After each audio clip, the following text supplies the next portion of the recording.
Hello, ça y est, je commence enfin ce nouveau vlog. On est mardi 26, je pense.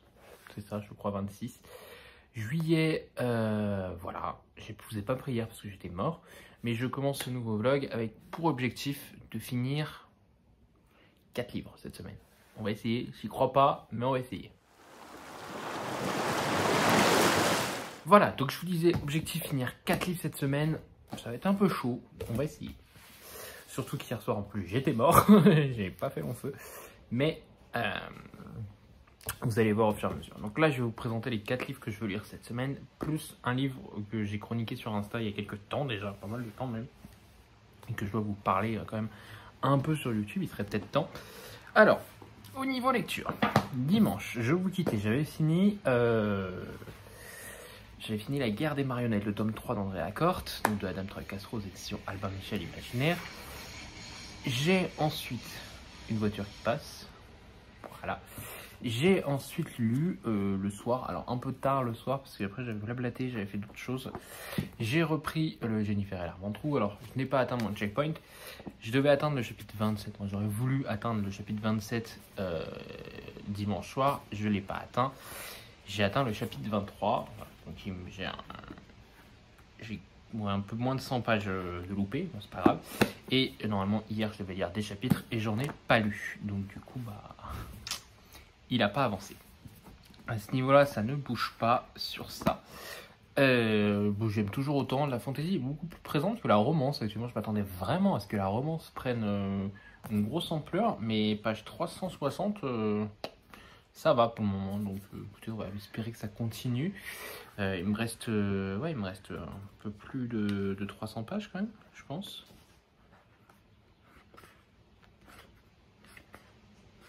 Bon, il me reste 305 pages. Donc voilà, il faut quand même que je me motive à le lire. Ce soir, je ne sais pas si je vais le lire parce que, comme je vous avais dit, lundi, j'ai repris Dome de zéro. En fin de compte, je voulais le reprendre de là où je m'étais arrêté, mais vu que j'avais fait en audio et je l'avais fait il y a plus d'une semaine et que je n'avais pas recommencé à l'écouter, j'ai dit on refait étape sur Raz et on relit de zéro. Donc depuis hier, je le lis dans les transports et je suis arrivé page 186, donc ça fait pas grand chose sur le bébé, mais quand même je suis assez content que moi en ayant juste lu pendant les transports, je suis arrivé page 186. Je pense que ce soir je vais le continuer et essayer de l'avancer au maximum. Le but ce serait de le finir dimanche, on va dire dimanche, ce serait le plus simple. Sachant que je n'ai pas encore le tome 2 sur moi, je l'ai demandé à mon libraire de me le commander, donc c'est qu'il a dû le faire aujourd'hui. Donc voilà, il va me le commander, comme ça quand j'irai le chercher la semaine prochaine, il aura mon Dome 2 et je pourrai acheter mon Jennifer et l'Armentrou. Voilà, donc à ce niveau-là, Dome présent. Ça se passe plutôt bien. Je suis étonné que je rentre aussi facilement. Et j'ai vu des gens parler comme quoi en audio ils avaient un peu du mal, qu'ils trouvaient ça lent et qu'ils n'arrivaient pas à rentrer dedans. Je trouve que le défaut principal de ce livre, c'est son nombre de personnages. Et je pense que j'ai bien fait de passer uniquement sur papier parce que sinon j'aurais trouvé ça encore plus compliqué que le fléau. Là en gros on est sur la ville de Chestermill et du jour au lendemain un dôme apparaît dans la ville, voilà, enferme la ville. Il n'est pas visible à l'œil nu, il faut savoir. Ça provoque quelques accidents. Je vous laisse deviner par la couverture le genre d'accident que ça peut provoquer. Même ce qui m'étonne au niveau de la couverture, c'est cette cassure. J'en parlerai pendant le live parce que j'ai pas souvenir qu'il y ait une cassure à ce niveau-là. Bref. Voilà, donc on a un dôme qui apparaît et la ville est tout en émoi. Évidemment, cette ville, il y a des gens qui sont pas très honnêtes, donc voilà, une ville classique. Donc c'est la ville de Chestermill et on va suivre les différents personnages de la ville et voir leurs réactions. C'est un bouquin qui me fait beaucoup penser à Salem dans le sens où on est vraiment cloisonné dans une grande ville, donc avec beaucoup de personnages où on voit la vie au quotidien de tous les personnages, le chamboulement que ça crée dans leur vie. Lily avait dit qu'elle avait l'impression d'être dans, voilà, à part le dôme, d'être vraiment dans un Desperate Housewives avec toutes les intrigues de ce qui se passe. Je pense qu'on va clairement partir sur ça. Alors voilà, comme je dis, j'ai lu que 190 pages sur les 830, je crois, ouais, 829 pages. Donc j'ai quasiment lu un peu moins d'un quart, donc ça avance bien. Peut-être un cinquième, je dirais, un cinquième. Donc ça avance bien, voilà. Je pense que ça va être ma lecture de ce soir. Continuer un peu à l'avancer. pour être prêt pour le live. Et comme je vous ai dit, voilà, j'aimerais le lire, le finir dimanche. Comme ça, au moins la semaine prochaine, je serai prêt pour le live et je pourrai commencer rapidement Dôme 2 dans la foulée. Comme ça, je reste vraiment dans l'univers jusqu'au bout. J'ai prévu toujours Albertine, donc il est là, il est sorti, donc il est dans la pile des livres à lire. Il est pas très gros, hein, il est écrit assez gros et il est pas très gros au niveau du nombre de pages, donc j'espère pouvoir me le caler ce week-end, voilà, le lire ce week-end, donc ça serait bien que j'ai fini au moins le Jennifer R. Armentrout d'ici ce week-end, donc il va falloir que je trouve le temps de le lire. Albertine, je ne lis pas le résumé parce que je ne veux rien savoir, je trouve juste la couve sublime, c'est de Lisa Marot, aux éditions Inception, voilà, que j'ai reçu en service presse. Je trouve juste la couverture sublime. Et voilà, et comme je vous dis, il fait 233 pages, il va se lire assez vite, je pense. Et le bouquin que j'ai commencé et qui n'était pas prévu, que j'ai même plutôt bien avancé, je crois que je suis à plus de la moitié. Non, pas aussi, plus de la moitié. Plus de la moitié, mot de la fin, ouais, ça fait page 500 et je suis page 261. Franck Tillier, 1991. Je vous explique l'histoire. Hier soir, quand je suis rentré des transports, il pleuvait. Donc je ne pouvais pas lire Dôme en papier, je n'avais pas la lise sur moi. Donc j'ai pris Audible, mon application Audible, et j'ai regardé dans ma bibliothèque Audible si j'avais pas des titres audio. Parce que j'ai encore des crédits, mais je préfère les garder pour acheter des livres qui m'intéressent. Mais je voulais voir dans ma bibliothèque Audible s'il y a des titres audio que j'avais achetés et que je n'avais pas encore lu. Et il y avait 1991 de Franck Tillier. Donc je m'y suis lancé et hier soir, j'étais crevé de chez crevé, donc je me suis posé dans mon lit avec le livre audio, donc je l'ai écouté. Je l'ai écouté tout à l'heure en faisant quelques rangements et tout. Là, tout à l'heure, je vais encore l'écouter pendant que je fais ma vaisselle. Voilà, je vous raconte ma vie. Et ça a fait que je suis quand même chapitre 43, hein, page 261. Ça se lit très bien. C'est la première enquête de Charcot, hein, comme c'est indiqué ici. Donc on est en 1991, une époque que je n'ai pas connue, parce que je suis né en 97, donc je découvre moi aussi cette époque où les flics sont un peu... j'aime bien parce qu'à un moment il fait référence au fait qu'il y a des ordinateurs, chez les victimes. À l'époque d'aujourd'hui, en 2022, c'est la première chose sur laquelle se jettent les policiers. À cette époque-là, ils sont un peu... ouais, les ordinateurs, les ordinateurs, c'est compliqué, on va pas utiliser... Voilà, donc je trouvais ça assez intriguant. On est vraiment aussi à l'époque où ils recherchent un peu différemment. Ils envoient des tracts, ils vont déposer des tracts à Thiers, etc. Donc c'est vraiment une autre époque. Et sachant que ça se passe en décembre, donc avec Noël, etc. Au 36 quai des Orfèvres. Et en gros, le bouquin va commencer. Un inconnu va recevoir une lettre dans sa boîte aux lettres avec un exemplaire des fleurs du mal, et la lettre va lui dire pense à un prénom très fort, etc. Et tu vas trouver ce prénom à la page Intel des fleurs du mal. Il regarde le truc, la page Intel des fleurs du mal, il trouve le bouquin, il trouve le prénom, et à la fin du livre, il trouve une autre lettre, et l'autre lettre lui dit tu as deviné le prénom, va à cette adresse et tu découvriras un cadeau pour toi. Et en fait, quand il arrive, il découvre un cadavre d'une femme. Donc Charcot est envoyé sur cette enquête, il va mener l'enquête, c'est ses premiers jours au quai des Orfèvres, hein, il y est depuis pas très longtemps dans mes souvenirs, et il va mener cette enquête, sachant qu'en parallèle, il enquêtait aussi sur un meurtrier qui sévissait dans les années 86 à 89, et qui du coup ne sévit plus rien, mais a nargué un peu les policiers avec des courriers et autres. Donc voilà, on va suivre ces deux enquêtes en parallèle, ça se passe très bien. Il y a beaucoup de choses qui m'ont fait penser, il faut savoir que moi je n'ai lu que Train d'enfer pour Ange Rouge, qui du coup se passe après.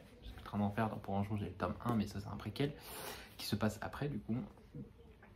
Donc, tac, arrête Safia. Donc voilà, ça se lit très bien quand il est comme dame, hein. Moi je le dis, c'est une plume...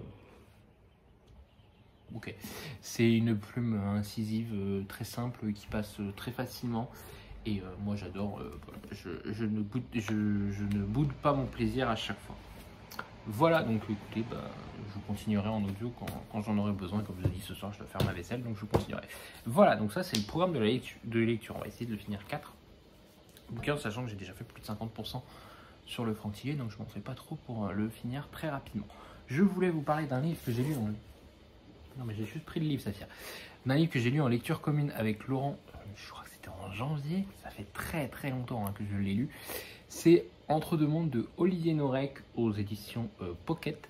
Donc c'est un tout petit livre de 375 pages, je l'avais fait en audio, moi, à l'époque de notre lecture commune. J'avais plutôt bien aimé. On va suivre en fait Adam qui va devoir fuir son pays pour se réfugier en France. Et suite à des problèmes politiques, etc. Et en fait, en premier, il envoie sa femme et sa fille traverser pour rejoindre la France. Et lui, il va ensuite rejoindre la France et il va chercher sa femme et sa fille. De fil en aiguille, il va apprendre des choses. En parallèle, on va suivre un flic, je me souviens, qui lui, évidemment, travaille avec...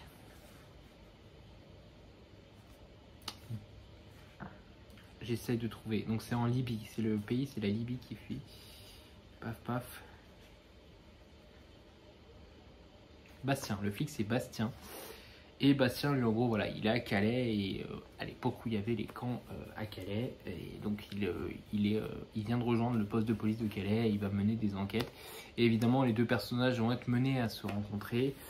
On va apprendre pas mal de choses au niveau des camps, voilà, qui se passaient à Calais, etc., où ils étaient pactés. Il y a juste eu un petit truc qui m'a gêné, et quand j'en ai parlé avec Laurent dans le débriefing, lui, il l'a pas perçu comme ça. J'en avais parlé aussi avec Céline, qui l'avait lu, qui avait beaucoup aimé. Le petit bémol, moi, qui m'a gêné, c'est que j'ai trouvé qu'à un moment, on était trop dans la méchanceté par rapport à un peuple. Voilà. À un moment, il disait, ouais, eux, c'est les méchants. Voilà, ça me gênait un peu. Voilà, ça me gênait énormément qu'on ait ce côté noir. Voilà, pas gris, noir. Les personnages étaient, c'était eux les méchants. Le côté manichéen m'a énormément gêné à un moment. J'en ai parlé avec Laurent, il n'a pas eu ce ressenti, mais en y repensant, il m'a dit oui, en effet. Céline, elle n'a pas eu non plus ce ressenti. Voilà, donc moi j'ai vraiment eu ce ressenti à un moment qui m'a vraiment gêné. Puis après, ça s'adoucit parce qu'on part sur autre chose. Mais à un moment, j'étais en mode c'est lourd quoi. C'est lourd et ça peut même être gênant par moment. Donc voilà, ça s'est très bien passé. Premier titre de l'auteur, j'ai Code 93, c'est ça? Dans ma palle, je crois. Attendez, je revérifie. Code 93 dans ma palle qui m'avait été offert par Fanny, donc de l'insta Fanny Book, je crois. Donc voilà, faudra que je le lise assez rapidement aussi, je pense. C'est encore une saga parce que du coup il y a Code 93 sur tension et territoire ou Code 93 territoire sur tension, je sais jamais dans l'ordre dans lequel c'est. Code 93 territoire sur tension. Voilà, donc à voir ce que ça donnera. Et je crois que maintenant il y a son nouveau qui est passé chez Michel Lafon là. Un truc dans les brumes ou je sais pas quoi. Donc à voir. On verra quand je le lirai. Quand je lirai Code 93. Mais voilà, j'avais plutôt bien aimé. Les personnages bien construits, une histoire quand même addictive, on va pas se le cacher. Nous on sait très rapidement où est la famille, etc. On a quand même voilà, envie de dire à Adam et à Bastien sur certaines choses, réagissez, ne vous faites pas avoir. J'ai bien aimé qu'on montre aussi le côté que bah en fait les policiers ils font un peu obéir, enfin ils ont pas le choix quoi, des fois ils sont obligés d'obéir aux ordres même si c'est contre leur envie, contre leurs idées, contre leurs principes moraux, ils ont pas le choix en fait. Et en plus on voit vraiment tout le côté horrible que subissent les personnes qui essayent de venir en France. Et le pire c'est que ces personnes qui étaient venues en France, leur objectif c'était quand même de partir en Angleterre. Ils se sont retrouvés coincés à Calais, etc. Et c'est Céline qui m'avait dit que Olivier Norek avait été à Calais, voir dans les camps comment ça se passait, etc. Et que du coup, il avait vraiment fait une recherche de terrain. Et ça se ressent dans ses écrits. Vraiment, à part le bémol que je vous ai dit, où j'ai trouvé qu'à un moment, on était un peu sur un côté manichéen, que ça m'avait un peu gonflé, le reste se passait très bien. Voilà. Après, beaucoup ont classé ce bouquin comme chef-d'œuvre. Je vais pas vous cacher que 6 mois après, j'ai sûrement perdu 90% des éléments. Je me souviens de l'intrigue de base, je me souviens comment ça finit. Mais il reste, voilà, peu de choses du bouquin. Donc est-ce que vraiment chef-d'œuvre? Pour moi, un chef-d'œuvre, c'est La deuxième femme, je me souviens de tout. Les Ravagés, je me souviens de tout, de Louise May. Lumière Noire, je me souviens de tout de ce livre. Donc voilà, pour moi, ça, c'est des chefs-d'œuvre. Celle qui brûle, je me souviens de tout aussi. Pour moi, c'est voilà, des livres qui vont devenir. Bon, je me souviens peut-être pas tout de la vie de Michel Obama, mais j'ai pas oublié 90% du bouquin. J'ai quand même, voilà, il y a des livres comme ça. Pour moi, ça, c'est des chefs-d'œuvre, c'est des choses où vraiment, peut-être que dans 5 ans, je me rappellerai encore de l'histoire, je me rappellerai encore de choses. Des livres que je ne peux pas relire parce que je me souviens trop de ce qui se passe, etc. Pour moi, ça, c'est des chefs-d'œuvre. Ça, clairement, pour moi, c'en est pas un. J'arrive pas à... Voilà, j'ai oublié 90% des choses. Hein. Je me souviens du début et de la fin. Le milieu, je dois pas me souvenir de tous les événements, quoi. Voilà. Donc, point positif. En parlant de Louise May, d'ailleurs, son nouveau sort en septembre. Et je l'ai déjà mis dans ma liste des livres à acheter pour septembre. Et en plus, il est pas très cher, donc pour un grand format, je dis bien. Donc ça, c'est cool. Il sort dans dans une toute petite maison d'édition qui s'appelle La Ville brûle, je crois. Et c'est l'orage qui vient. Ouais, c'est l'orage qui vient. Et j'ai décidé de ne pas lire le résumé, que j'achèterai le livre, de toute façon c'est un Louise May, et que je le lirai en septembre. Voilà. Parce que j'en avais pas lu exprès, parce que je savais qu'elle allait en sortir un au courant de l'année. Il a été pas mal décalé, je crois. Donc voilà. Je crois qu'à la base, il était censé sortir en mars ou en mai, il a été décalé en septembre, donc j'espère qu'il ne sera pas décalé. Mais voilà, il est prévu d'être lu, de toute façon j'en avais pas lu cette année, du coup je lirai celui-là. Toujours j'en lis un par an. Voilà, c'est tout pour moi. Je vais du coup faire ma vaisselle et écouter mon Franck Tillier, et puis après je retournerai dans Dôme. J'attends que les copains finissent leurs vocaux là sur la guerre des marionnettes d'André Lacorde, parce qu'on n'a toujours pas eu le temps de pouvoir débriefer. Là on s'est dit allez, ce soir on débrief, parce qu'à la base on devait débriefer hier, mais hier j'étais au boulot et après je suis rentré, j'étais out, donc du coup on n'a pas débriefé, et là je pense qu'on va débriefer du coup ce soir. Sur ce, je vous dis à de suite pour vous, à demain pour moi. Saphir, tu fais un petit sourire? Ouais, bref, allez, bye. Si, avant que je coupe, je pense à ça. J'avais dit que je ferais l'été glacé, le challenge de Nina. Pas le temps. C'est pas que je veux pas, c'est que je peux pas en fait. Je me dis, hop, même lire 2-3 bouquins, ça serait trop. J'ai déjà commencé à prévoir ma palle pour le mois d'août. Donc il y a beaucoup de titres que j'ai pas lus ce mois-ci, que du coup j'ai décalé au mois d'août. Et non, je pourrais pas malheureusement. Je pourrais pas. J'aurais bien voulu, mais je peux pas. J'ai pas le temps. Au bout d'un moment, je peux pas non plus. Sachant que la journée je travaille, que je pars de chez moi à 7h30 et que je rentre, il est quasi 19h. Je peux pas me permettre de lire voilà, on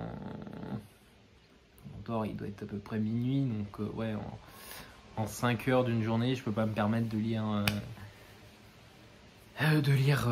7 bouquins en 2 jours, quoi. Enfin, un bouquin tous les 2 jours, c'est pas possible pour moi. Pas grave, l'année prochaine peut-être que j'aurai des congés à cette période-là. Allez, sur ce, je vous laisse. Bye tout le monde. Hello, j'espère que vous allez bien. On est le samedi 30 juillet. Pas grand-chose à vous dire. Cette semaine a été assez courte au niveau vlog.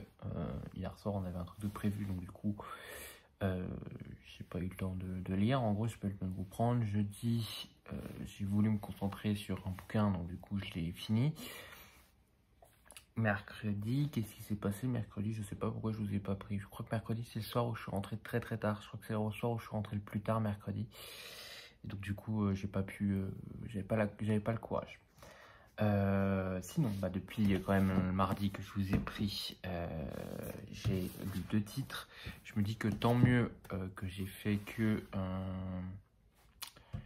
qu'il appartienne que mardi en fait, en partie parce que là je vais vous présenter ma palle d'août et en même temps pour demain je vous ferai le bilan un peu de juillet, les lectures, les achats, etc. Voilà les titres que j'ai notés quand j'avais envie de lire. Donc je vous disais, j'ai fini 2 titres. J'ai fini en premier le Franck Tillier 1991, donc aux éditions Fleuve Noir, qui est sorti chez Pocket il n'y a pas longtemps. C'est le Franck Tillier qui est sorti l'année dernière. On est en 1991, on suit la première enquête de Charcot. Il vient de débarquer au 36 quai des Orfèvres. Il enquête sur un cold case, un tueur qui sévissait des années 86 à 89, qui enlevait et les violait et les frappait de multiples coups de couteau. Donc il est sur cette affaire. Et quand il finit, il sort du boulot, il y a quelqu'un qui l'interpelle, qui lui dit « Monsieur, excusez-moi, est-ce que vous pouvez me suivre ?» Et j'ai retrouvé un corps. Donc en gros, voilà, il faut savoir que c'est l'époque où il n'y avait pas tellement le téléphone, etc. Hein, c'est complètement... on se sent un peu, comment dire, dépaysé. Voilà, dépaysé. Donc voilà, j'ai bien aimé, ça se lit très vite. Alors moi je l'ai fait en audio, je l'ai bouffé en audio, voilà. C'est du Franck Tillier, moi je dis toujours, Franck Tillier il a pas une plume exceptionnelle, mais il fait le travail. Il fait pas des structures de phrases très complexes, etc. Mais moi ça me va très bien, il fait le travail, il arrive à nous donner envie de savoir la fin. Je dois vous avouer que sur ce coup-là, j'ai réussi à me laisser porter. J'ai rien deviné, mais c'était très bien. Beaucoup ont trouvé des trucs un peu gênants. Alors, moi, je fais partie de la team qui me dit il a voulu mettre le bouquin en 1991. C'est normal qu'il y ait des choses qui nous gênent un peu par rapport à l'époque d'aujourd'hui. Sauf qu'en 91, bah, c'était pas l'époque d'aujourd'hui, on va pas se mentir. Voilà. Donc, faut se mettre dans ce mood-là. Alors, comme j'ai dit, j'en parlais avec quelqu'un, c'est qu'en gros, 1991, moi je n'ai pas la nostalgie parce que j'étais pas né, hein, j'étais pas prévu même au compteur si vous voulez tout savoir. Parce que je suis né en 97, donc je suis né bien après quand même, et même plus grands souvenirs doivent remonter à 2000, les années 2000, donc quasi 10 ans après, donc une décennie après. Donc j'avais pas cette nostalgie, mais comme on en parlait hier, quand j'ai un peu parlé de 1991 avec mon copain, je disais bah c'est sûr que si nos parents lisaient ce bouquin, ça leur ferait des flashs, mais nous, voilà, ça faisait drôle parce que, oui, il y a un moment, il parle du coup du téléphone, qu'il avait qu'une heure d'appel et qu'un certain nombre d'SMS, tu vois, c'est vrai qu'aujourd'hui, on se rend pas compte qu'on avait ça, qu'Internet c'était limité, que les flics dans ce bouquin, ils sont un peu réticents à aller regarder sur les ordinateurs et tout, alors qu'aujourd'hui, bah, c'est la première chose qu'ils font, quoi, c'est-à-dire qu'ils vont fouiller dans ton ordinateur, voir si t'as pas des trucs, ou dans ton téléphone, etc. Donc voilà, c'était un peu dépaysant, c'était fun, on peut dire un peu ce mot-là, voilà, fun, j'étais parti dans une époque un peu différente. Et du coup, bah, c'est drôle aussi de voir les techniques qu'il y avait avant les enquêteurs pour résoudre les affaires, hein. Voilà, donc je sais pas si vous êtes un peu adepte de tout ça, mais quand vous regardez des trucs un peu comme Faites entrer l'accusé, etc., quand ils doivent résoudre des enquêtes, quand ils parlent d'enquêtes des années 80 et 90, bah, c'était pas les mêmes moyens, c'était pas les mêmes méthodes. Donc voilà, c'était dépaysant mais très intéressant. Moi, de Charcot, j'avais lu Train d'enfer pour Ange Rouge. Lucie Hennebel, j'ai lu que La Chambre des Morts, je crois. C'est ça, c'est La Chambre des Morts, le tome 1 de Lucie Hennebel. Et j'ai lu 1991. Donc moi, ce que je fais, c'est que je lis un tome de la saga Charcot et Hennebel pour moi. Donc pour moi, c'est la même saga. C'est la même saga, tous compris. Et je lis un one shot, donc je pense que je lirai un prochain one shot. J'en ai plein, j'ai Rêvé, j'ai Puzzle, j'ai Fracture je crois, et l'Anneau de Mobius, donc j'ai de quoi faire à ce niveau là au niveau des one shots de Tillier. Donc prochainement ça sera un one shot. J'avais lu Labyrinthe dernièrement, donc voilà, comme ça j'enchaîne, j'alterne entre Charcot et Hennebel et les one shots. Voilà, alors par contre, je sais que si vous adorez Tillier dans ce one-shot, vous ne l'apprécierez peut-être pas dans les Charcot et Hennebel, parce que les Charcot et Hennebel, c'est vraiment une enquête policière, etc. Les one-shots, c'est plus du thriller, là, pour moi, c'est plus du polar, à ce niveau-là, Charcot. Ensuite, j'ai fini ce matin, en me levant, le Jennifer et Armentrout, le sang et la cendre de Saxus. Alors, je viens de rire un peu parce que j'ai vu une chronique au moment où je venais de le finir. J'ai été lire une chronique qui parlait de chef-d'œuvre, de coup de cœur, etc. Évidemment, chacun son avis. Je pense que j'ai lu trop de young adult, c'est-à-dire que au bout de 150 pages, je savais à peu près où on allait, qu'est-ce qui allait se passer, etc. J'ai quand même été assez surpris. Je pensais que la romance allait être beaucoup plus présente. Surtout quand je lis Élu meilleure romance 2020 Goodreads Choice Award. Je m'attendais vraiment à ce qu'elle soit présente énormément. Elle est là, mais elle n'est pas non plus trop présente. Alors comme je disais ce matin en parlant avec Lully et Laurent, ce que j'ai peur, c'est que dans le tome 2, maintenant que l'univers est bien en place, que la romance soit beaucoup plus présente. Parce que là, en fait, Jennifer et l'Armentrout, elle nous met quand même en place son univers. C'est un tome 1, il faut savoir que ça sera 6 tomes, je crois, dans mes souvenirs. Il y a 4 tomes sortis en VO. Mais voilà, elle va mettre son univers en place. Elle met ses... En fait, si je suis sur le coin là, je vous montre juste, parce que madame, faut pas la pousser, vous voyez, c'est sa place. Elle était là avant moi. Elle était avant moi sur le canapé, donc il faut pas la pousser. Je vous disais, voilà, donc elle met son univers en place. Je sais plus, parce que je vous ai dit, j'avais pas lu le résumé parce qu'il est un peu grand et que même au bout de 100 pages, il y avait des trucs qui étaient dits, etc. Voilà, elle décrit son univers, elle met en place ses personnages. Ce que j'ai beaucoup aimé, c'est que ça faisait longtemps que j'avais pas lu une fantasy avec ce genre de personnage. Voilà. La romance est présente, oui, pas ultra présente. On n'est pas sur un roman comme Royal où la romance est omniprésente. Là, elle est là, elle revient des fois au galop. C'est vrai qu'au début, j'étais un peu en mode, bon, je voudrais de la fantaisie. J'ai eu de la fantaisie, l'univers a été décrit, etc. Il fait 600... Ah, 600... Je pensais qu'il faisait 630 pages, mais il en fait beaucoup plus. Il fait 660 pages. Je ne l'ai pas bouffé, hein, vous l'avez bien vu. Il a été présent pendant plusieurs vlogs, hein, déjà. Je lisais un chapitre par jour. Et en fait, je ne l'avais pas repris en début de semaine. Et c'est à partir de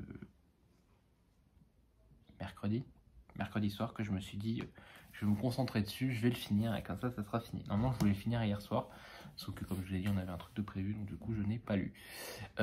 Mais voilà, je l'ai fini ce matin, ça se lit, je vais évidemment me procurer le deuxième tome.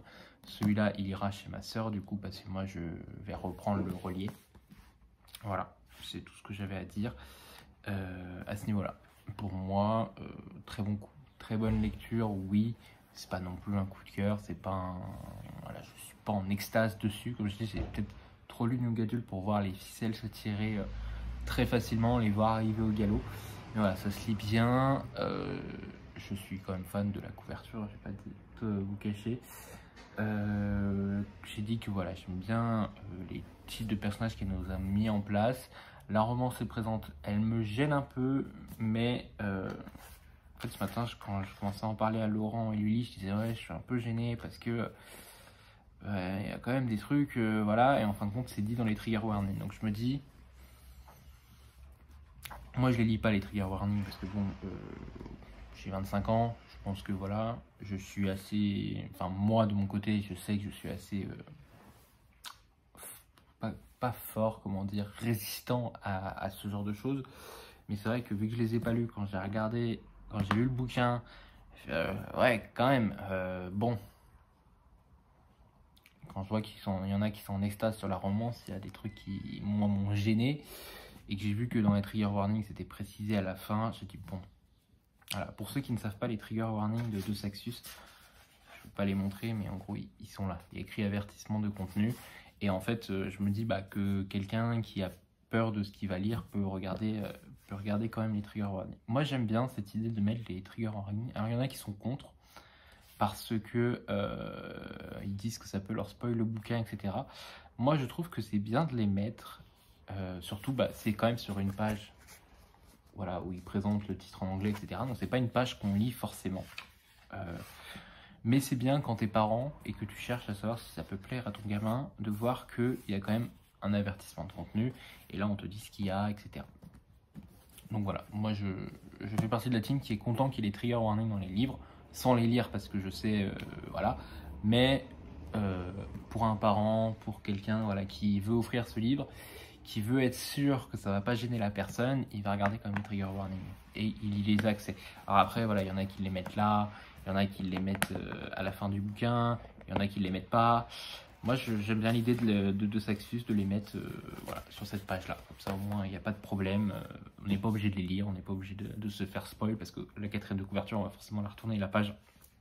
Moi, quand je le tourne, je ne regarde même pas la page en fait. Donc, mais je sais qu'ils sont là, au moins. Et je trouve ça plutôt pas mal. Sinon, il me reste à lire Dôme. Voilà, j'ai pas beaucoup avancé cette semaine. Je suis page 269. J'aimerais quand même l'avancer au maximum. Je le finirai pas aujourd'hui, je le finirai pas ce week-end, je pense. J'essaie de le finir pour mardi, c'est mon objectif principal. De toute façon, le tome 2 n'arrive pas avant mercredi minimum, voire samedi. Donc voilà. J'ai commencé Albertine, comme je vous ai dit, donc je vais le lire ce week-end. Mon objectif, c'est de le finir ce week-end. J'ai lu 36 pages sur 233. Donc voilà, ça se lit bien pour le moment. On suit pour le moment Julien, qui est un personnage, qui est une personne très introvertie. Il ne sait jamais comment réagir, il est un peu seul dans son monde, dans sa bulle. Il me fait beaucoup penser à moi. Vraiment, il me fait beaucoup penser à moi. Mais voilà, on le suit. Au début, il est à l'enterrement de son père. Voilà, il doit essayer de réagir. Il a un peu quitté son monde. Sa vie, elle n'est pas très passionnante. C'est un banquier. Comme il dit, j'habite à Lille, je suis banquier, pas marié, pas d'enfant. Voilà, ça c'est la description de sa vie. Il n'a pas de projet hyper ambitieux dans sa vie. Et voilà, et je n'ai toujours pas rencontré Albertine, je ne sais pas qui c'est, donc on verra quand j'avancerai plus loin dans le livre. Le problème, c'est que ce genre de livre, pour vous les résumer sans vous spoil, parce qu'ils font à peine 200 pages, et que bon, on va pas se le cacher, c'est un peu écrit gros. C'est compliqué, voilà, de faire un résumé un peu construit pour vous dire, sans trop vous spoil, quoi, si on veut réellement limiter la chose. Et j'ai sorti les 2 mangas habituels avec Luli. Alors, je sais plus ce qu'elle m'avait dit. Je crois qu'elle m'avait dit que vu qu'elle partait en vacances, elle voulait en lire 1 par jour à partir d'aujourd'hui, je crois. Il faudra que je lui redemande. À voir. Je sais pas si j'arriverai à suivre son rythme, mais voilà, moi je les ai sortis ces 2-là. Ensuite, donc pour ma palle du mois d'août, avec Caro et David, on commence la semaine prochaine La complainte de danseur de Yann Sensmont, La voix de l'ascendance, le tome 1. Donc c'est le préquel au livre des martyrs que j'ai reçu en service presse. Voilà, donc on a 1 mois et demi pour le lire et le chroniquer. Donc là j'ai dit aux copains, si vous êtes chaud, on le commence dès lundi. Et ils m'ont dit oui. Donc dès lundi, on commence La complainte de danseur. Comme d'hab, je lis pas les résumés. Moi, je veux découvrir à même le livre. Je veux juste voir à peu près combien de chapitres il fait. Là, on a un épilogue. Il y a un prologue, donc il fait 24 chapitres. Donc, voilà, on va essayer de faire 24 divisé par 7 à peu près. Ça fait un peu plus de 3 chapitres par jour si j'arrive à me tenir à ce rythme. Ouais, 4 chapitres par jour, si j'arrive à me tenir à ce rythme, ça peut être pas mal. Le chapitre 4, il arrive page combien? C'est quand même des longs chapitres en fait. Hein. Mais après, il est court quand même. Page 98, le chapitre 4. Il est court, non? Il fait un peu... Il fait 462 pages. On verra. Quand je rentrerai dedans, il y a une carte. C'est un truc qui m'avait gêné sur le Jennifer Alarmanso, c'est qu'on n'a pas de carte. Et là, il y a une carte. Hop. Et il y a une autre carte là. Voilà. Tout ce que je sais, c'est que c'est le préquel au livre des martyrs et que je voulais commencer cette saga du livre des martyrs. Et là, ils ont sorti le préquel et je l'avais toujours pas lu, le livre des martyrs, donc je me suis lancé dedans. Le tome 2 sort en hiver 2022-2023 et le tome 3, il sort en automne 2023. Donc on va voir on va le lire et puis on verra ce que ça donne. Ensuite, normalement, on doit essayer de se caler aussi avec Caro Les rites de l'eau de Eva Garcia Sanz et Ultili, donc aux éditions Fleuve Noir. Moi j'avais adoré le tome 2 que j'avais lu qui était Le silence de la ville blanche, où on renvoie à d'autres vlogs. Je crois que je vous l'avais présenté en vlog, c'était un des premiers summer vlogs que j'avais fait où j'en avais parlé. Et là j'ai très hâte de les retrouver. En plus on a un petit dramatisme personnel qui est bien rempli comparé à Red Rising, donc c'est plutôt pas mal, ça nous remet un peu dans le mood. Et puis après on va enquêter là. On va retrouver c'est l'inspecteur Kraken que vous connaissez si vous avez lu le tome 1 de Silence de la ville blanche. Donc il va être mené à enquêter sur un tueur qui tue les femmes enceintes. Donc il s'inspire d'un rite ancestral consistant à brûler les victimes avant de les pendre par les pieds pour les miserger dans un chaudron datant de l'âge de bronze. Voilà, donc encore un beau gentilhomme, j'ai envie de dire.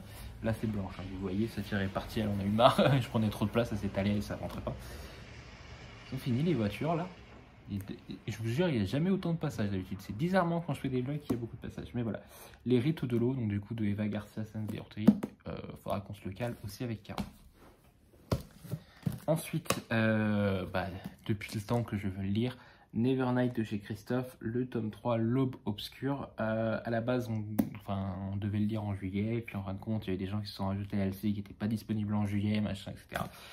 Donc je sais pas quand est-ce qu'on va le lire, mais clairement moi je le lis en août. Hein. Je pense qu'au bout d'un moment, si je vois que ça commence un peu à trop traîner la patte au niveau des copains de LC, je vais peut-être les abandonner et me le faire parce que je ne résisterai pas plus longtemps à découvrir la fin de cette saga. Je suis un fan absolu de ce tome, j'ai trop hâte de m'y plonger. Pour vous rappeler le tome 1, on suit Mia qui a pour objectif de se venger du meurtre de son père. Son père a été accusé de haute trahison de la République, donc il a été pendu en place publique. Sa mère a été mise en prison avec son petit frère et elle a réussi à s'échapper et elle a pour seul objectif de renverser le pouvoir en place. Et pour ça, elle va rejoindre l'Église Rouge, qui est une école qui forme des assassins au nez et à la barbe de la République. Voilà. Et j'avais adoré le tome 1, j'avais adoré le tome 2 et j'ai hâte de lire le tome 3 avec une impatience dingue et de découvrir aussi plein de trucs. Parce que à chaque fois quand on regarde les couvertures en hardback, on a plein de petites choses qui font que du coup on se dit ah mais oui ça je comprends, ça je machin. Par exemple là on a le chat, mais on a aussi un grand serpent, un crâne, on a une épée, on a des bougies, donc je me dis qu'est-ce qu'on va avoir, on a des vagues avec un bateau, donc voilà j'aimerais bien découvrir un peu plus tout ça. Encore en lecture commune, donc ça veut dire que j'ai 4 lectures communes de prévues en août. Dan Simmons, La chute d'Hyperion aux éditions Pocket, donc c'est le tome 2. On avait lu Hyperion avec Caro en avril pour avril autour de la SF et on s'était dit on se lira La chute d'Hyperion ensemble cet été. Il est prévu, il était déjà prévu en juillet mais du coup on n'a pas eu le temps de se le caser. Là il faut limite qu'on en fasse une par semaine là avec tout ça. Je me suis prévu, je voulais me lancer un petit défi. Je me rends compte que je n'ai quasi aucune culture classique, donc je me dis que je vais peut-être me motiver à lire des classiques, et vous savez depuis un moment je vous dis je lirai quand même bien le portrait de Dorian Gray de Oscar Wilde que j'ai dans ma palle. Donc voilà, il est tout petit, je pense que ça sera mon petit livre comme je fais là avec Albertine, qu'il sera lu pendant un week-end entier. Ensuite, il y a 2 titres. Il y en a un qui va être sûr et l'autre va sûrement jarter à cause de l'autre. En fait, je vous explique. Hier matin, pendant ma pause au boulot, j'étais en train de regarder, en train de me dire bon, je vais préparer ma palle pour pouvoir la présenter en vlog quand je pourrai. Donc soit aujourd'hui, soit samedi. Bon, du coup, on est samedi aujourd'hui, donc voilà. Donc je préparais ma palle et tout. J'avais fait une palle de 9 titres parce que j'ai vu que j'allais lire entre 9 et 10 titres en juillet. Donc je me suis dit, bah, je pars sur 9 titres pour août, voilà, comme ça je suis plutôt pas mal à ce niveau-là.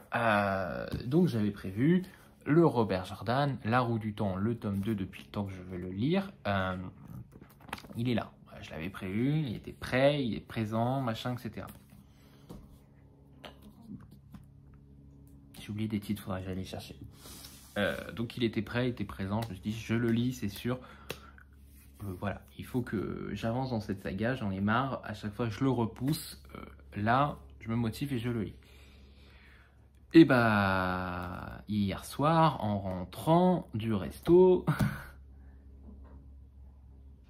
je disais hier soir en rentrant du resto, je vais sur Instagram vite fait et je vois que Luli m'avait partagé la nouvelle publication de Saxus qui annonce le tome 2 de Serpent and Dove pour début septembre. Je n'aime pas avoir, au niveau de Saxus surtout parce que c'est des hardbacks, donc c'est un certain prix quand même, je n'aime pas avoir le tome 1 dans ma palle et pas avoir lu avoir le tome 2 dans ma palle et pas avoir lu le tome 1. La seule saga où il y a ça qui se passe, c'est The Bone Season, où j'ai les 3 premiers tomes dans ma palle, mais j'avais lu le tome 1 avant de lire le tome 2, sauf que le tome 2 est sorti, je crois que j'étais complètement surbooké avec le boulot, donc j'ai jamais lu le tome 2, et un jour j'ai dit bah faudra que je relise le tome 1 parce que j'ai perdu trop d'infos, et donc tome 1 et tome 2 et tome 3 dans ma palle. Je n'ai pas acheté le tome 4 parce que de toute façon je les achète pas en hardback ceux-là, mais voilà, j'ai ces titres là, donc du coup j'ai pris Serpent and Dove de Shelby Mahurin, donc voilà, je l'ai mis dans ma palle. Là on est sur une histoire d'une sorcière et d'un chasseur de sorcières, voilà, j'ai remis mon marque-page de la romane de Tessie, voilà, et qui est prêt pour celui-là, et je crois qu'il fait lui aussi 41 chapitres, c'est ça, 41 chapitres. Donc à voir, est-ce que je me le découpe à le faire voilà, dans le mois, un nombre de chapitres par jour, comme j'ai fait avec Ella Mantrou. Et donc les autres bouquins que j'ai oublié de vous ajouter, c'est Dome Tome 2, que je n'ai toujours pas parce que je l'aurai que le mois prochain. enfin que la semaine prochaine. Et les deux autres, c'est Sa Majesté des Chats et La Planète des Chats. Voilà. J'ai mis les deux là parce que j'aimerais finir la saga vu que je l'ai commencé, sachant que je triche un peu parce qu'hier, ayant fini 1991, j'avais pas de livre audio et j'ai commencé là, Sa Majesté des Chats. Voilà, j'ai lu une toute petite partie, sachant que la petite partie que j'ai lue, c'était le récap du tome 1. Enfin, que j'ai lu, écoutez, c'était le récap du tome 1. Donc autant vous dire que j'ai pas non plus découvert beaucoup de choses. Hein. On est toujours avec Bastet, machin, etc. Donc on verra ce que ça donnera avec La Planète des Chats. Enfin, avec la suite de la saga, sachant que le tome 1 m'avait laissé quand même assez mitigé et qu'ils sont beaucoup plus gros que le tome 1. Celui-là, il fait combien de pages? Il fait 516 pages et celui-là, il en fait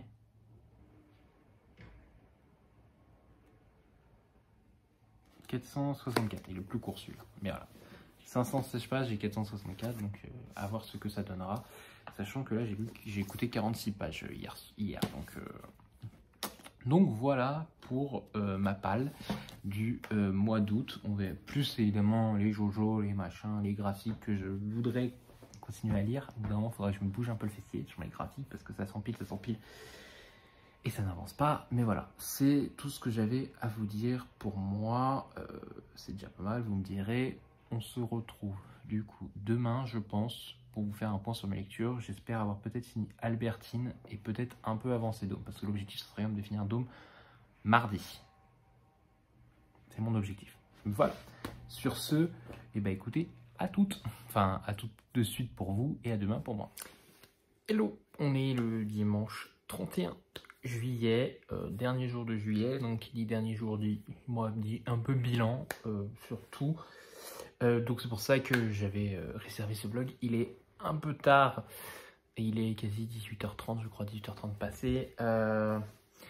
J'ai préparé mon carnet qui m'avait été offert par Caro pour c'est une librairie qui est juste à côté de chez elle, je crois, elle m'avait dit. Donc on a le même carnet tous les deux. J'ai préparé mon carnet avec, j'ai tout noté, le book haul, les lectures. J'ai noté les vidéos, on s'en fout un peu. Et j'ai noté les livres qui me font envie pour août au niveau achat. Sachant que je sais déjà qu'il va y en avoir 3 de sûr. Et après, bah, comme vous savez avec ma règle, il me reste 2 places. Mais je préfère les laisser au cas où 1 ou 2 services presse arrivent. On sait jamais. Voilà. On préfère être sûr. J'ai déjà commencé à écrire ma palle d'août de 2022. Mais je vous l'ai présenté hier. J'ai juste oublié de vous présenter... il y a la lecture commune que j'organise. Attendez, je disais donc qu'il y a la lecture commune que j'organise pour le 15K, que j'avais oublié de mettre dans ma palle, qui est Tout le bleu du ciel de Mélissa d'Acosta. Bon, c'est un petit livre, hein, encore de 840 pages. Parfait. C'est juste un tout petit livre, c'est magnifique. Donc ça, il est pour la palle d'août. Elle a pas encore beaucoup bougé. Hein. Il y a juste ça qui s'est rajouté du coup, mais ça me fait 1, 2, 3, 4, 6, 7, 8, 9, 10, 11 titres. C'est bizarre qu'il n'y en ait que 11, mais 11 titres. On verra. À ce moment-là, on verra. Donc 11 titres à lire pour août 2022. Un peu ambitieux, étant donné que là, je suis à 9 titres, peut-être 10, selon comment va évoluer la journée. Alors, donc, au niveau service presse, pour le mois de juillet, j'en ai reçu, je revérifie, mais je crois que j'en ai reçu 2. Je suis pas sûr, parce que le Albertine, je ne sais plus quand est-ce que je l'ai reçu.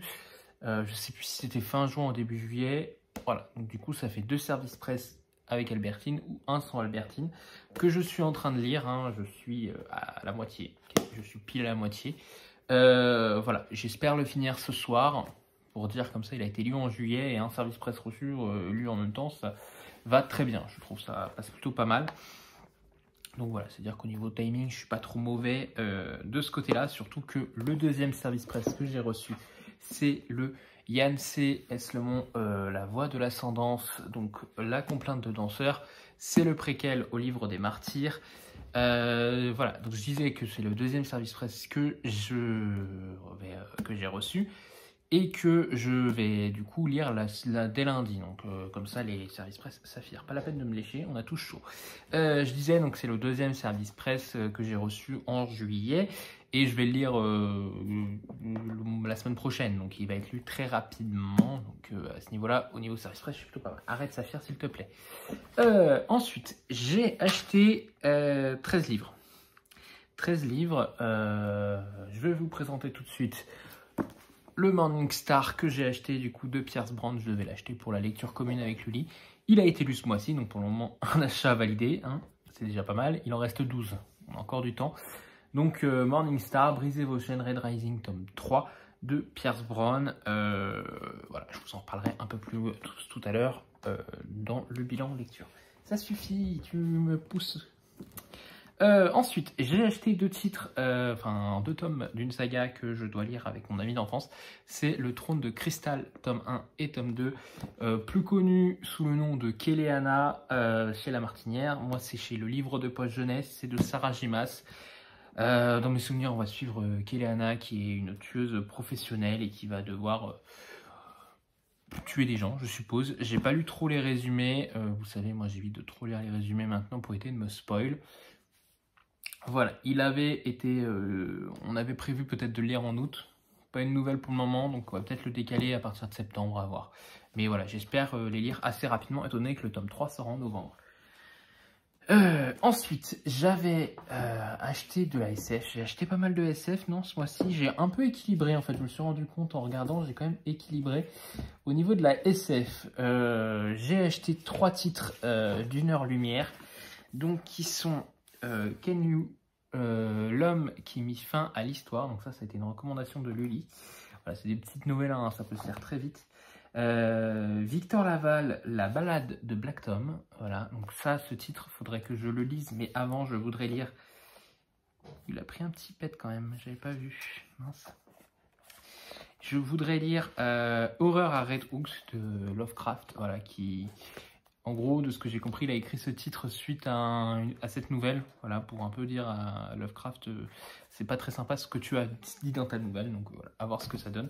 Je vous ai pas enlevé les bandeaux pour vous montrer la couverture sans le bandeau. Si je mets mes mains là où il y avait le bandeau, voilà, ça donne ça. Hop, à ce niveau-là. Tac. L'homme qui mit fin à l'histoire. Tac. Sans le bandeau, ça donne ceci. Voilà, ça a été un conseil. Les 2 tomes là que je vous présente, c'est des conseils de Lully. Je sais que celui-là, elle vient de l'acheter, celui-là, elle l'a lu, elle l'a adoré. Elle a adoré La Chose de John W. Campbell, donc voilà, ce qui a inspiré le film The Thing. On va voir ce que ça donne. J'aime beaucoup, je sais pas si vous allez voir, il y a un visage derrière. Voilà, tac. Je n'ai jamais vu le film. J'ai hâte de voir, de le lire pour savoir de quoi va parler le film. Mais voilà, il est ici. Ensuite, ça c'est sous les conseils de Céline et Armand. C'est un L'hiver du monde de H.G. Riddle qui se lit vraiment comme un... Il paraît que ça se lit comme un livre, comme un film, quoi. Tout est un film là-dedans. Je sais que Caro avait lu le tome 1. Je sais pas si elle a lu le tome 2. Mais voilà, L'hiver du monde de H.G. Riddle aux éditions Brajlon. Et ensuite, ça c'est aussi sous les conseils de Céline et de Armand, L'effet coccinelle de Yann Bécu, qui était édité aux éditions HSN et qui a été édité chez Pocket. Voilà, donc une petite, j'espère que oui, ça s'enlève. Je l'enlèverai quand je le lirai. Mais voilà, il sera lu quand même assez vite, j'espère.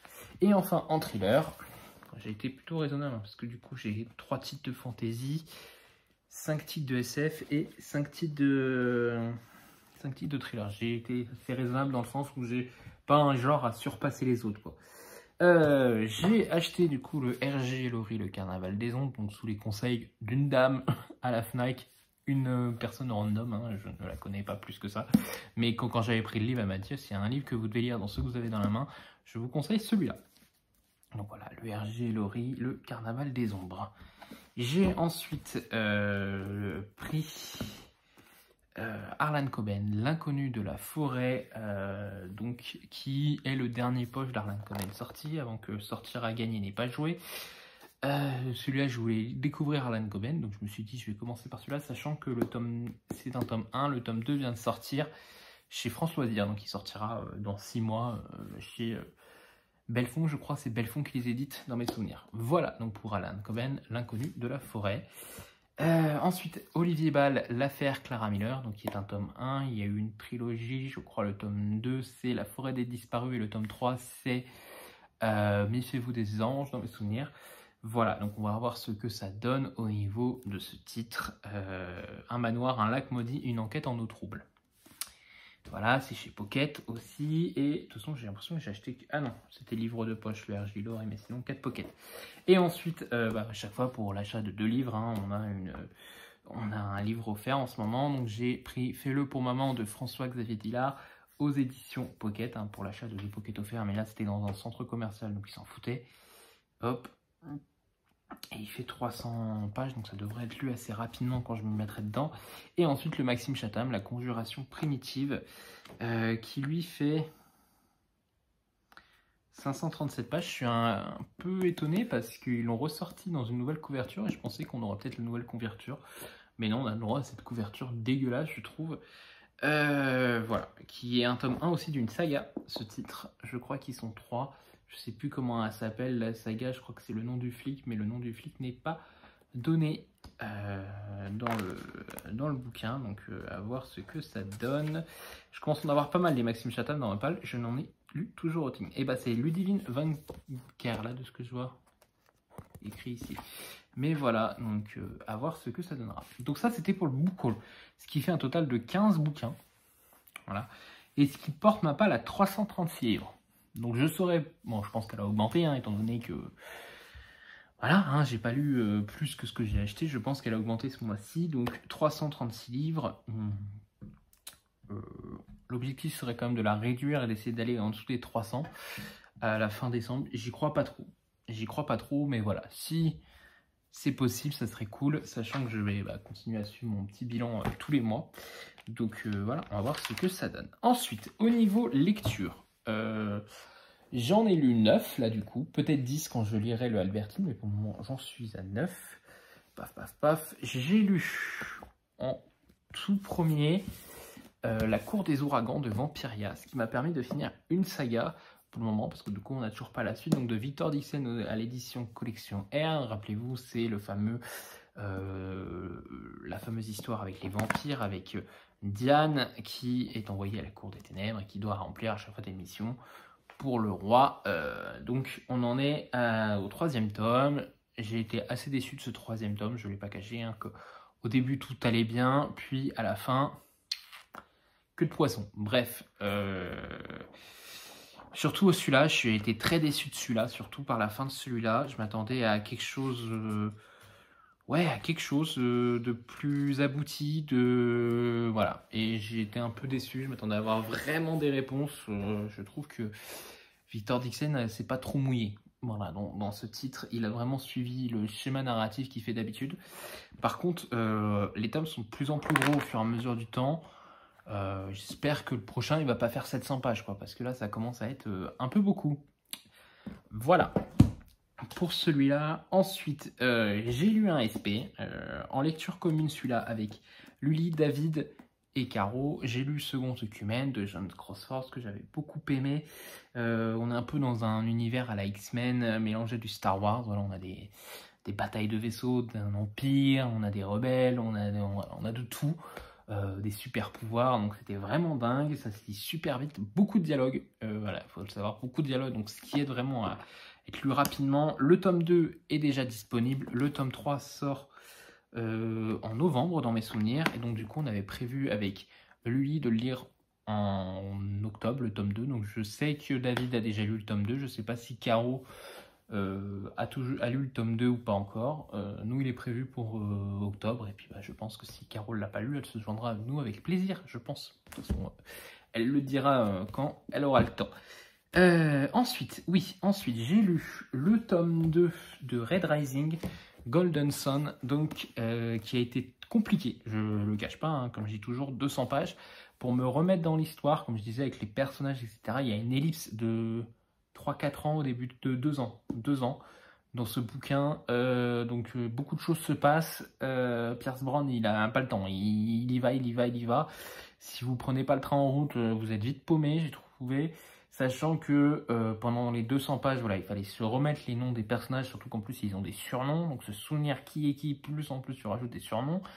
Plus il faut rattraper du coup, savoir ce qui s'est passé pendant les 2 ans, parce qu'évidemment les personnages vont évoluer, on n'était pas là, on ne savait pas ce qui s'est passé, on n'a pas eu un tome entre les deux qui nous explique ce qui s'est passé pendant les 2 ans. Il faut leur relation est évoluée, leur chose. On avait un statu quo à la fin du tome 1, qui n'est plus le statu quo à la fin du tome 2. Donc du coup, voilà, il faut rattraper tout ça. Donc 200 pages très laborieuses, comme j'ai dit. Si je n'avais pas lu avec Lully, j'aurais abandonné ce titre. Voilà, je l'ai lu en lecture commune avec Lully. Ça m'a poussé à lire le tome 2 à fond.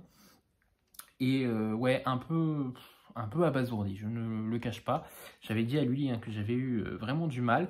C'est un cadeau, toujours. Hein. C'est un cadeau de Laetitia du coin lecture de Galae, voilà, que je vous invite à aller découvrir sur son compte Insta ou sur YouTube. Et elle devrait revenir bien dans pas longtemps dans mes souvenirs. Ensuite, ouais, je suis mon ordre. J'ai lu Demain des chats de Bernard Werber, enfin surtout écouté en audio, c'était la lecture commune que j'avais proposée pour le groupe des 15K. En fin de compte, on n'a été que 2, on a été qu'avec Malicia. Voilà, on va dire que ça passe bien en audio, ça se lit très vite. Heureusement que j'ai les 2 autres en audio, parce que sinon je pense que je n'aurais pas continué la saga. Mais voilà, on apprend beaucoup de choses sur l'histoire des chats et je trouve qu'il y a beaucoup de facilité dans ce récit. Voilà, il a besoin d'un truc, bizarrement, ça tombe du ciel. Je caricature, mais voilà. Donc quand même quelques difficultés à ce niveau-là. Ensuite, j'ai fait Red Rising tome 3, donc que j'avais acheté ce mois-ci, donc du coup le check, lu la fin de la saga pour moi, parce que pour le moment, il faut savoir que Pierre Bond n'a toujours pas fini d'écrire le tome 6 de sa 2e trilogie, et que quand j'ai lu le résumé du tome 4, j'ai dit oula, dans quoi on part. Hachette les a séparés en 2 en plus, chacun, hein, voilà, donc comme ça c'est bien. Et on n'a toujours pas le tome 6, donc je ne peux pas m'avancer. Pour moi, voilà, j'ai fini cette saga. Là où j'en suis, c'était très bien, c'était une bonne fin. Là, qui par contre reprend quasi en simultané après le tome 2, donc c'est cool, parce que comme ça, vraiment, les personnages étaient en place, il n'y a pas eu trop d'évolution entre le laps de temps, entre le tome 2 et le tome 3. Donc du coup, on n'a pas eu à remettre. J'ai trouvé que Darrow avait quand même une évolution pas ouf. Hein. Pendant quelques temps, j'étais en mode, mais Darrow, t'as commis les mêmes erreurs dans le tome 2 et tu les refais dans ce tome 3. Bon, vous me direz, vu qu'ils se suivent quasiment, bon, il n'a pas le temps d'une faire une grande évolution, mais là, c'était quand même un peu, bon gars, tu retombes dans les mêmes pièges, tu retombes dans les mêmes trucs, fais quelque chose. Donc, j'avais eu un sentiment un peu mitigé pendant la lecture. Après, ça se lit très bien. Une fois qu'on est dans l'univers, ça passe de dingue. J'ai trouvé quand même que la fin était un peu courte, comme d'hab. Je trouve que, ouais, le tome 1, il aurait pu le découper en 2, hein, faire 2 titres avec le tome 1 pour vraiment augmenter son univers. Et le tome 2 et 3, il aurait pu limite en faire une trilogie, parce que ce tome 3, à la fin, je me souviens, j'étais à la fin, je fais « Attends, mais il me reste plus que ça comme page pour résoudre plein de trucs, là ?» Et je trouve que ça a été très précipité. Certaines situations se résolvent un peu facilement, à mon goût. Mais bon, voilà, je l'ai fini. Cette saga, c'était pas mauvais non plus. Je comprends pourquoi certains ont beaucoup aimé. Ensuite, j'ai lu La guerre des marionnettes, donc de André Accord, d'Adam Troy, Castro aux éditions Album Michel Imaginaire. Ça, je l'ai lu en lecture commune avec Caro, Lully et Laetitia, du coup en lecture de Galae. Finir une saga encore, donc ce mois-ci j'en ai fini 3. Donc là, on est encore avec le personnage d'André Accord, que j'ai beaucoup aimé retrouver, mais comme j'ai dit, j'ai clairement préféré le tome 2. Je trouve que le tome 3 est très bien, est très sympa. C'est très cool de l'avoir lu en lecture commune avec les copains, enfin avec les copines du coup, vu qu'elles sont que 3. Elles sont toutes les 3 des filles. Et du coup, en plus, quand il y avait certains qui n'avaient pas compris, on s'expliquait, etc. Les choses, mais certaines choses qui nous étaient obscures parfois, bah, c'est quand même de la SF un peu compliquée. Hein. C'est pas de la SF hyper abordable non plus. André Accord, surtout de Dame Troy Castro, surtout sa saga André Accord. Mais voilà, moi j'ai beaucoup aimé retrouver ce personnage. J'espère qu'il y aura un tome 4. Voilà, pour le moment, la saga est finie. J'attends le tome 4. De ce que disait Gilles dans le avant-propos, il y a de fortes chances qu'on ait une suite, parce que Dame Troy Castro a clairement dit qu'il n'en avait pas fini avec son personnage sur Twitter pendant l'année 2022, et qu'il était en train de poursuivre son histoire. Ouais, j'ai hâte de voir la prochaine étape, parce que clairement, ce tome 3 appelle quand même une suite, hein. On ne pouvait pas finir sur ça, on attend vraiment une suite, avec une grande évolution. Ouais, vraiment, ce que je vous dis, c'est si vous n'avez pas accroché au personnage d'Andrea Accord dans le tome 1, ne poursuivez pas, parce que elle a vraiment une courbe d'évolution, et c'est clairement ce qui fait la force de cette saga, c'est son personnage d'Andrea Accord, hein. Je pense qu'il n'y aurait pas eu Andrea Accord, je n'aurais pas eu autant d'amour pour cette saga. Son évolution est incroyable. Et peut-être que le tome 4 ferait l'apothéose. Ensuite, ah oui, en audio, celui-là je l'avais fait aussi, 1991 de Franck Tillier, La première enquête de Charcot. Un livre qui s'est écouté tout seul, hein, on va pas se mentir, c'est très bien passé, ça a été un long fleuve tranquille.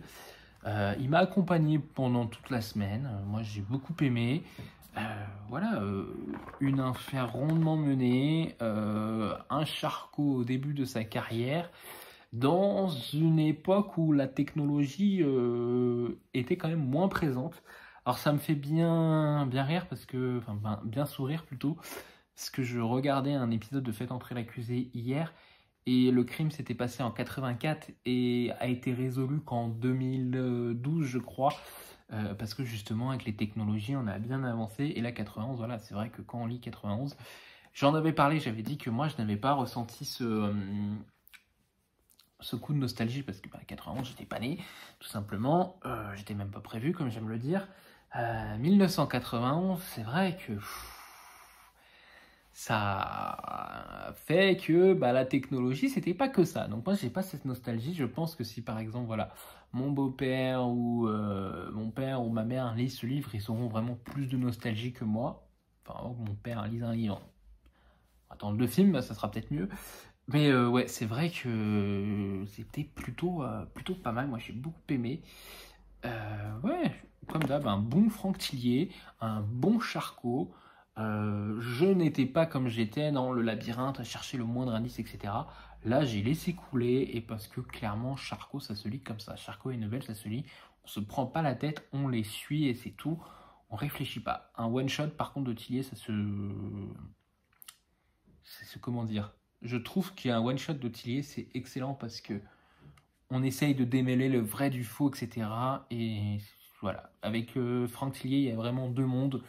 Quand on prend les one-shots et quand on prend la saga Charcot et Nebel, sachant que dans les one-shots, je compte la saga du manuscrit inachevé, hein, qui vraiment c'est dingue, quoi. C'est poussé la donf, j'ai adoré. Et ensuite, même pas, et ensuite, parce qu'il m'en reste deux, j'ai lu du coup Le sang et la cendre, donc lui qui m'a accompagné pendant un certain temps. J'ai été assez surpris, comme je vous avais dit, parce qu'on m'avait dit oui, la romance, elle est au centre, machin, etc. Elle est quand même un peu en retrait, hein, la romance. Elle est là de temps en temps, elle met sa présence parfois un peu trop, mais elle repart assez vite quand même. On est dans un univers de fantasy qui est bien développé. À la fin, on comprend tous les enjeux, toutes les choses qui tournent autour. J'ai un peu peur du tome 2, je ne le cache pas. Le tome 2 me fait peur dans le sens où la romance pourrait être très très très présente, plus que dans ce tome 1. Parce que maintenant que l'univers est bien, qu'on a bien l'univers, qu'on a bien les choses en place, j'ai peur que la romance arrive au grand galop et fasse que on ait 80% de romance et 20% de fantasy. Là, on est plus sur un 30% romance, 70% fantasy, et c'est ce qui a fait que j'ai beaucoup accroché. J'ai un problème avec la romance de ce bouquin. De Saxus a mis des trigger warnings. J'en ai parlé avec Lully et Laurent, ils sont assez d'accord avec mon idée. Enfin, j'ai pas pu expliquer trop parce que... je sais même pas si on peut dire qu'ils sont d'accord, parce que j'ai pas pu trop l'exprimer, mais ils comprennent que certaines choses m'aient gêné. À voir. De toute façon, ils le mettent dans les trigger warnings, donc... À la fin, je me suis dit, bon, si eux-mêmes le mettent dans les trigger warnings, c'est qu'ils sont d'accord quand même avec l'idée que j'ai à ce niveau-là. Donc, à voir plus en profondeur plus tard. Mais clairement, hier, j'ai été un peu regardé à droite à gauche sur des Insta. Je pense que soit j'ai lu trop de young adulte, soit je commence à être un peu trop vieux. Alors, j'aime pas dire que je suis un peu trop vieux pour du young adulte parce que c'est pas limité à un certain âge, c'est à partir de, c'est pas jusqu'à cet âge. Enfin voilà, il n'y a pas de... Voilà. Donc, si c'est à partir, c'est-à-dire que quelqu'un qui est au-dessus de cet âge peut le lire, peu importe son âge. Mais je pense que j'en ai lu beaucoup et du coup ça me permet de vraiment voir les ficelles. Et donc quand t'as des révélations de dingue, et ben les ficelles je les ai vues avant, donc j'étais un peu en mode ah ouais, révélation de dingue. Voilà, donc après évidemment chacun son parcours de lecteur, chacun ses goûts aussi, mais j'ai trouvé que certaines chroniques étaient vraiment dithyrambiques et bon, de mon côté ça l'a pas fait. Voilà, après chacun ses goûts, chacun son avis bien entendu. Au niveau de ma lecture que j'ai fini ce week-end, c'est Dôme. Je ne m'attendais pas à le finir ce week-end et en fin de compte, je ne l'ai pas lâché. Voilà, j'ai dit, je te finis ce week-end, je ne veux plus te voir dans ma palle à partir de demain. Donc je l'ai fini. Voilà, alors, Stephen King, il est très simple. Hein. Il est parti d'une idée, je vais enfermer une ville, je leur ai mis un dôme et après, on va voir ce que ça fait. Comment le comportement va évoluer. J'ai trouvé quand même que dans ce titre, il est beaucoup plus dans le côté manichéen. C'est-à-dire que ces personnages sont rarement gris. Ils sont blancs ou noirs. Voilà, il n'y a pas de différence. Il n'y a pas de... Voilà, on varie, ils ne sont pas du tout gris. Je trouve qu'ils sont vraiment très tranchés dans leur comportement, etc. Et c'est vrai qu'on a l'impression de lire un Desperate Housewives. Enfin, en gros, il y a un dôme qui les enferme. Comment va réagir les villageois? Et voilà. J'en profite pour vous dire que si vous regardez ce vlog le jour de sa sortie, le soir même à 20h30, on fait un débrief. Voilà, avec les copines Céline, Armance et Lully, on l'a tous les 4 lus, donc comme ça, on est bon pour la lecture commune du tome 1 et on lira le tome 2 le mois prochain. Et moi, je pense qu'il arrive mercredi ou samedi. Voilà, il arrive dans ces 2 jours dans la librairie, donc je ne le commencerai pas de suite. Je pourrais, parce que du coup, j'ai pris les audios pour avancer assez vite. Mais clairement, pour le moment, je vais laisser un petit peu une pause. De toute façon, je ne vais pas commencer le tome 2 avant qu'on aille, qu'on fasse le live, parce que je me connais, je suis capable de spoil sans le vouloir, donc je préfère me prémunir en me disant je dirais que ce qui se passe dans le tome 1, parce que je n'aurais lu que le tome 1, et lire le tome 2. J'ai quand même très envie de lire cette... Enfin, en France, c'est 2 tomes, aux États-Unis, c'en est qu'un. J'ai quand même très envie de lire la suite. Je crois qu'il fait autant de pages, hein, si ce n'est plus, donc c'est un beau bébé. Et je me dis, quelqu'un qui a lu Le Fléau et Dôme pendant le confinement, il était vraiment dans l'ambiance. Hein. Voilà, et donc, lecture en cours actuellement, vous l'avez vu tout à l'heure, il est sous les bouquins, bien entendu, Albertine de José Carly, donc aux éditions Inceptio, qui est un service presse. Je suis à la moitié. Je suis moins emballé que ce que je pensais. J'aime beaucoup la couverture, mais je trouve que ça va être un peu court et je m'ennuie un tout petit peu. On va voir quand je vais le lire un peu plus, mais je m'ennuie un tout petit peu. J'espère le finir ce soir, comme ça, pas de lecture en cours. Enfin, si j'ai Sa Majesté des Chats, mais je l'avais prévu pour août et je l'avais commencé un peu parce que je voulais d'un audio tranquille à la base. Bon, après, j'ai fait King tout le week-end, mais bref. Voilà, donc Albertine de José Carly. On va voir. Par contre, je suis toujours aussi fan de la couverture, je la trouve sublime. On va voir. Je préfère le finir pour me prononcer, c'est un roman très court. Je sais qu'il y en a beaucoup qui ont aimé ce titre. On va voir. On va voir. C'est pas réellement ce à quoi je m'attendais à autre chose. Par la couverture et tout, je m'attendais vraiment à quelque chose différent. J'ai pas lu le résumé, donc moi j'avais des attentes sur quelque chose qui du coup est autre chose. Mais voilà, je vais pas me décourager, mais je trouve que là c'est 112 premières pages. Ouais, voilà, c'est tout ce que j'ai à dire. Ouais. On verra. Ça se lit, c'est pas non plus une torture, ça se lit très bien. J'en attendais peut-être quelque chose de différent, c'est tout. Voilà, donc pour le bilan, bon les vidéos, j'ai sorti 5 vlogs, hein, je suis content de moi, je tiens bien ce rythme quand même. J'avais un peu peur là quand la semaine où il y a eu mon ami d'enfance qui est venu et que du coup j'avais dit que je ne ferais pas de vlog et j'en ai fait qu'un week-end. D'ailleurs j'ai été assez surpris parce que tout à l'heure je suis allé voir sur la chaîne là pendant que je notais tout ce que j'avais fait et tout. C'est le vlog qui a fait le moins de vues. Alors je l'ai vu, je m'en fous complètement. C'est le vlog qui a fait le moins de vues. Pourtant c'est le vlog le plus court. Explication on ne le sait pas. Donc, j'ai noté 2, 4, 6, 7 titres qui m'intéresseraient à acheter. Évidemment, je ne peux pas les acheter tous les 7 parce que je suis à 9 titres. Donc, 4 gros formats et un poche ou 5 poches. Donc, voilà, je ne peux pas acheter 1, 2, 4, 6, 7. Je ne peux pas acheter les 7. Au pire, parce que même si je finis Albertine, ça me fera 5 grands formats. Donc, je ne peux pas. Étant donné que il y a 3 grands formats déjà. Donc, voilà, c'est pas possible. Surtout qu'en plus, j'ai noté les livres qui me font envie. Et je n'ai pas encore fait mes demandes de SP. Donc, on sécurise le truc, on attend. J'ai mis Un royaume de chair et de feu, donc qui est le tome 2 de Jennifer et l'Armentrou. C'est celui-là, le tome 2 de celui-là, donc en hardback qui est réservé par ma librairie. Donc ça, c'est sûr que je l'aurai. Le Dôme, tome 2, qui lui aussi est obligé, un achat obligé pour la lecture commune du groupe Un King par mois ensemble. Évidemment, si je l'ai pas, je peux pas le lire. Enfin, je l'ai en audio, mais j'aime bien avoir le papier à côté quand même pour voir mon avancée. Ensuite, j'ai noté Ghost Story de Peter Straub, et ça, c'est de la faute de Caro. Un roman qui a beaucoup inspiré King de ce qu'elle disait. Donc, à voir ce que ça donne. J'ai noté ensuite Le dernier homme de Mary Shelley. Donc, ça, c'est de la faute de Faucon littéraire, de Mathilde, du coup, qui l'avait présenté dans son vlog, c'est 5 stars. Non, c'est pas son vlog, c'est une vidéo qu'elle a fait les 5 stars. D'ailleurs, Mathilde, si tu passes par là, j'ai attendu ta vidéo hier matin pour mon petit-déj. Et j'ai noté aussi, du coup, Le dernier homme de Margaret Atwood, parce que, du coup, ça m'a fait penser à ce titre que j'avais déjà eu envie de découvrir, que je n'ai toujours pas acheté. Comme quoi, des fois, il y a des titres que j'avais envie de découvrir que je n'ai pas acheté. J'ai noté aussi Les Poudres Mages de Mackellan. Et ça, c'est parce qu'on en a parlé avec Lully. Qu'on s'était dit, ah, ça serait cool si on se la faisait en LC, la saga. En fin de compte, moi, je ne l'ai toujours pas acheté. Je sais que Lully l'a acheté, moi, je ne l'ai toujours pas acheté. Mais je pense qu'on s'était dit qu'on va attendre peut-être que le tome 2 soit sorti. Et on se tentera de faire le tome 1 et le tome 2. Et puis quand le tome 3 sortira, de le faire juste après. Mais parce que Léa annonce les dates, ils peuvent être un tout petit peu décalés. Et le fait d'en avoir déjà 2 dans la palle, ça permet de quasi les enchaîner et d'attendre le dernier tome qui va sortir, quoi. Et ensuite, j'ai noté CS Packet Dark Rise. Donc lui, c'est sûr, parce que ma librairie l'a commandé et je crois qu'il sort fin août.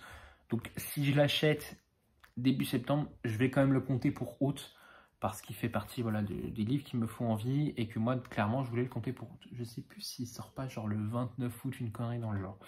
Donc voilà, pour moi, il sera compté comme les achats d'août, clairement, ce titre. Voilà, parce que je l'ai précommandé en plus, donc je sais qu'il va arriver à ma librairie en hardback et normalement je devrais recevoir aussi les goodies. Alors moi, du coup, il y a eu un problème sur le site, donc je recevrai que les cartes de tarot parce que le temps que je contacte la CM, bah, ils avaient déjà dépassé les 500 avec les pins. Bon, c'est pas grave, de toute façon, un pins après ça traîne. Au moins j'aurai les cartes de tarot et j'aurai au moins les visuels des personnages. J'aime beaucoup. CS Packet, je voulais la découvrir dans sa fameuse. Alors je sais jamais. Prince Captif ou Prince Cruel. Je pense que c'est Prince Captif qu'ils ont ressorti là avec la nouvelle. Il y avait déjà découvrir Dark Rise. On verra si la plume de CS Packet du coup me plaît. Voilà. Donc ça me faisait 7 titres que j'ai notés, donc 3 qui vont être achetés. Et en fin de compte, je pense qu'il y en aura 2. Ça sera... on va attendre que...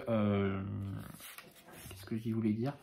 On va attendre voir s'il n'y a pas des services presse qui vont tomber, sachant que j'ai très envie de découvrir le Emily Kerbalek, je crois qu'elle s'appelle, Kellerbach, je sais plus, qui est disponible, qui va arriver chez Albin Michel Imaginaire.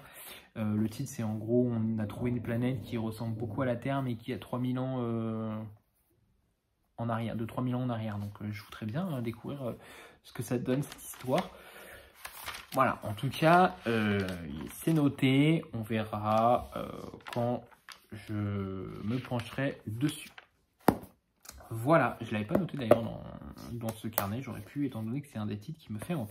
Donc je clôture ce mois de juillet, assez satisfait quand même. Je suis un peu déçu parce que du coup j'ai plus acheté que ce que j'ai lu. J'ai acheté 13 livres et j'ai reçu 2 SP. j'en ai eu 9, peut-être 10 avec le Albertine, comme j'ai dit tout à l'heure. Donc je suis quand même assez un peu déçu, parce que mon objectif c'est quand même de réduire ma palle. Mais je me dis c'est pas mal, parce que en soi, si je lis 10 titres et que j'en ai eu 15, en soi j'en ai rajouté que 5 dans la palle, parce que j'en ai lu 10. Bon, c'est toujours 5 de plus, hein. L'objectif ça serait que ça soit 5 de moins. Mais ça me permet de vraiment avancer. Et du coup, je me dis que là, si je m'y tiens bien, la palle peut bien se baisser. Surtout qu'avec Luli, bon, j'en parle maintenant, mais on vient de discuter, on va peut-être se faire les bonnes seasons ensemble. Moi, j'ai les 3 premiers titres dans ma palle. On avait peut-être dit un tous les 2 mois. Alors moi, au début, j'étais chaud pour faire septembre, décembre, faire les 4 titres. Donc du coup, j'aurais dû acheter le tome 4. Mais Luli a été plus en mode un tous les 2 mois, c'est peut-être mieux quand même, hein. Donc à voir comment ça va s'organiser tout ça. On a dit qu'en 2023 on se faisait les aventuriers de la mer parce qu'on devait se le faire en 2022. On n'a pas trouvé le temps. On a fait en février je crois l'Assassin Royal, le 2e intégral. Et on avait dit qu'on tenterait de faire les aventuriers de la mer et on n'a jamais trouvé le temps. Donc objectif 2023, on se cale les 3 tomes des aventuriers de la mer. Comme ça on sera bien. Tac tac tac. Voilà, puis écoutez, la semaine lundi commence INC et Slont. Et puis voilà, maintenant je vais ranger tout ça et puis je vais retourner à Albertine, essayer de le finir et puis ça sera plutôt pas mal. Voilà, sur ce, je vous souhaite à tous une très bonne semaine et à bientôt. Bye tout le monde, la semaine prochaine du coup peut-être si je m'y tiens bien. Allez, on y croit, on y croit, on y croit, on y croit. Bye.